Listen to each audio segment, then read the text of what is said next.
La capsule conseil, c'est Maman Saro qui répond, dans une version courte, à vos questions afin de vous aider rapidement dans votre rôle de maman ou de future maman sur un sujet bien précis. Nous sommes Victoria Bello et Marie-Claude Baudouin. Bonne écoute!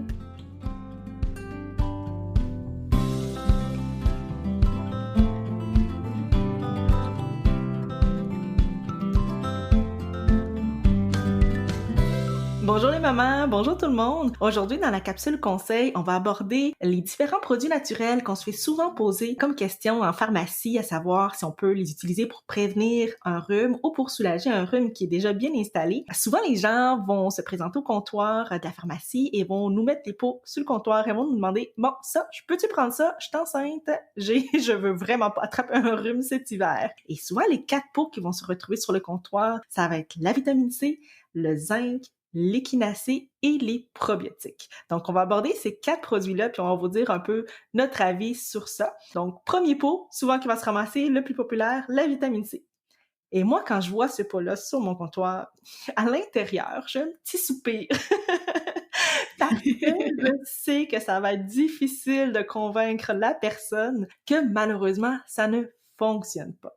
C'est plate comme ça, c'est très ancré dans l'imaginaire collectif, comme quoi la vitamine C, ça aide à prévenir les rhumes, ça booste le système immunitaire et ça prévient donc tout ce qui est infection. Et malheureusement, ce n'est pas vrai. Il y a toute l'histoire du scorbut qu'on entend, donc ça vient renforcer l'espèce de aura autour de la vitamine C. Malheureusement, les études ne démontrent pas d'efficacité sur la vitamine C. Il faut prendre des doses excessivement élevées pendant une longue période pour diminuer ne serait-ce qu'une journée peut-être de rhume par hiver. Et on sait qu'on en fait un bon 5-6 rhumes par hiver, là, en moyenne. Il y a des gens qui en feront pas du tout puis sont bien chanceux, puis il y en a d'autres qui vont s'en taper 15. C'est une moyenne, on s'entend. Mais on peut faire beaucoup de rhumes dans un hiver, puis un rhume, ça peut durer longtemps, là. Ça peut durer entre 5 jours jusqu'à 21 jours et plus. Donc, c'est plus ou moins, compte tenu du fait qu'on doit dépenser des sous pour acheter la vitamine C, puis qu'on doit la prendre pendant plusieurs mois, sachant que ça va peut-être diminuer une journée, c'est plus ou moins intéressant comme produit. Donc, mais là, c'est dur d'expliquer ça puis de convaincre les gens, mais malheureusement, la vitamine C, ça fonctionne plus ou moins.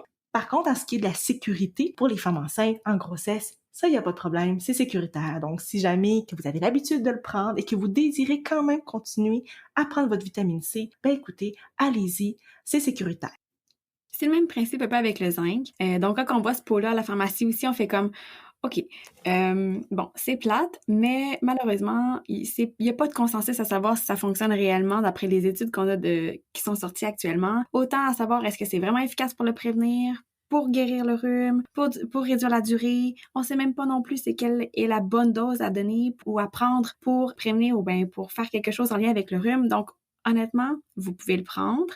Par contre, si vous êtes enceinte, sachez qu'il y a certaines doses qu'il faut pas dépasser. Fait que finalement, enceinte, le zinc, on sait pas trop si ça marche. On sait pas trop si la dose quelle dose on doit prendre pour que ça fonctionne. Puis dépasser une certaine dose, c'est peut-être pas tant sécuritaire parce que ça peut causer des malformations. Fait que dans ce cas-ci, malheureusement, celui-là, je le détruis totalement. Celui-là, je l'évite, je l'enlève du comptoir puis je dis à la personne, malheureusement, le zinc, c'est pas une option.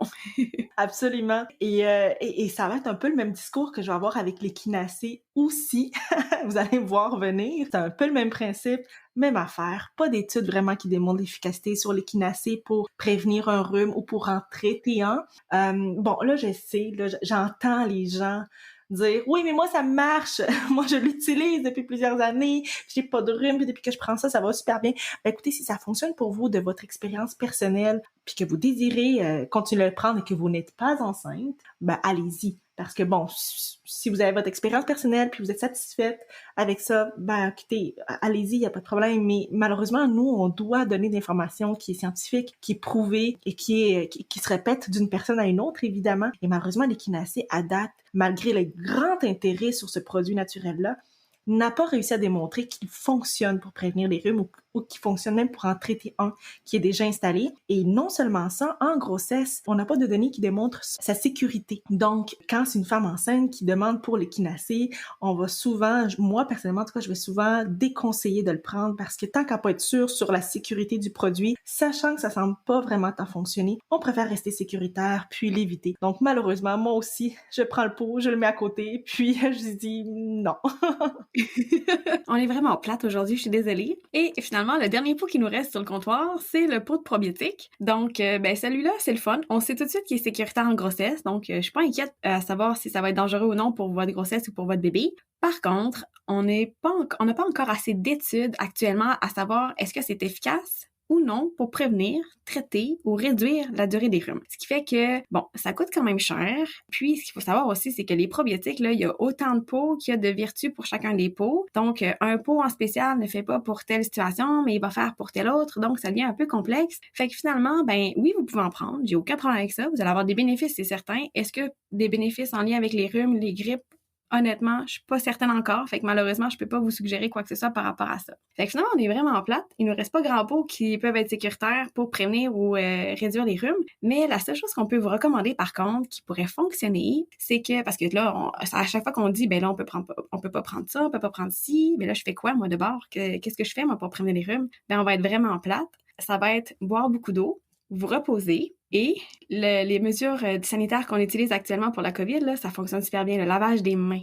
Fait qu'avec ça, là, c'est ça la recette gagnante finalement pour prévenir les rhumes. Malheureusement, il n'y a pas d'autre secret, c'est ça. Rester bien hydraté, se reposer, c'est la base pour donner toutes les munitions à notre corps pour bien combattre une infection. Le lavage des mains, tousser dans le coude, évidemment. Et si vous faites ça, vous allez pouvoir prévenir tout ce qui est prévenable en termes de rhume.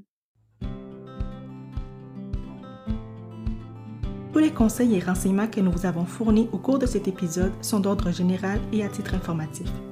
Ils ne peuvent en aucun cas être considérés comme étant des conseils, des diagnostics, des traitements ou des soins médicaux ou pharmaceutiques. L'information contenue à cet épisode ne remplace en aucun cas l'avis obtenu par votre médecin, votre pharmacien ou tout autre professionnel de la santé, dûment autorisé à exercer sa profession. L'écoute de cet épisode ne crée pas de responsabilité professionnelle entre les auditeurs et les différents intervenants. Nous vous suggérons fortement de consulter votre pharmacien afin qu'il puisse évaluer adéquatement votre situation et vous conseiller une solution adaptée à votre problématique.